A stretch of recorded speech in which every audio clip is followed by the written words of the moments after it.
ভীষণ ভালো লাগছে এবং সবাই জানাচ্ছে যে জীবন্ত জীবনানন্দকে দেখছি। এটা এক ধরনের মানে কি বলে আপ্লুত হওয়ার মতো একটা মন্তব্য।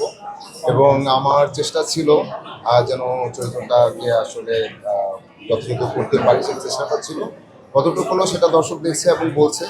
অনেকেই যে এই মন্তব্যটা করছে যে জীবন্ত জীবনানন্দকে দেখলাম, এটা আমার জন্য অনেক বড় প্রাপ্তি এবং এটা এই মন্তব্যটাকে আমি আমার আশীর্বাদ হিসেবে নিই আর কি। কারণ খুবই কম সুযোগ হয় আসলে এই ধরনের কাজ করার।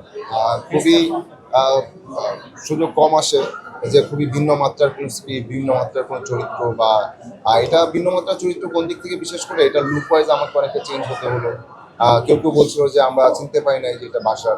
সো এই ব্যাপারগুলো আসলেই ভালো লাগে, কারণ এতটা পরিশ্রম এবং কষ্টের পর যদি এই ধরনের মন্তব্য পাওয়া যায় তখন মনে হয় যে না, ঠিক আছে। আর এটা এটা অনেক ভয়েরও থাকে, মানে আমার সবসময় আমার কাছে এটা একটা ভীতি ছিল যে আসলে আমাকে জীবনানন্দ হিসেবে দর্শক কীভাবে নেবে।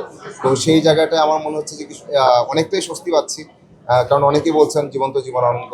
আবার আমার এটাও মনে হচ্ছে যে সময়ের সাথে সাথে এই ভাবনারও পরিবর্তন আসতে পারে, কারণ জীবনানন্দকে তো আমরা কেউ দেখি নাই, জীবনানন্দ দাশকে আমরা কেউ দেখি নাই। আমরা এক ধরনের কল্পনা করি, একভাবে ভেবে নিই, তার কবিতা পড়ে, তার জীবনযাপন সম্পর্কে জেনে। তো যখন যে কবিতা পড়ি তখন জীবনানন্দ এক এক রকম আমার কাছে। তো আমার কাছে মনে হয় যে পাঠকের কিছুদিন পর যে পাঠক এই সিনেমাটাও দেখলেন, মনে হতে পারে যে জীবনানন্দ এমন না, তেমনও হতে পারে। রাইট, হতে পারে। তো জীবনানন্দ একদমই কুয়াশার মতো এমন একটা চরিত্র করতে পারা আমার জন্য অনেক বেশি অনেক বড় প্রাপ্তি। এবং এটা আমার জন্য ভীষণ চ্যালেঞ্জের ছিল। বাট আমি তো অভিনেতা, আমি চ্যালেঞ্জ নিতে চাই এবং সেই সাহসটা নিয়ে আসলে কাজটা করা।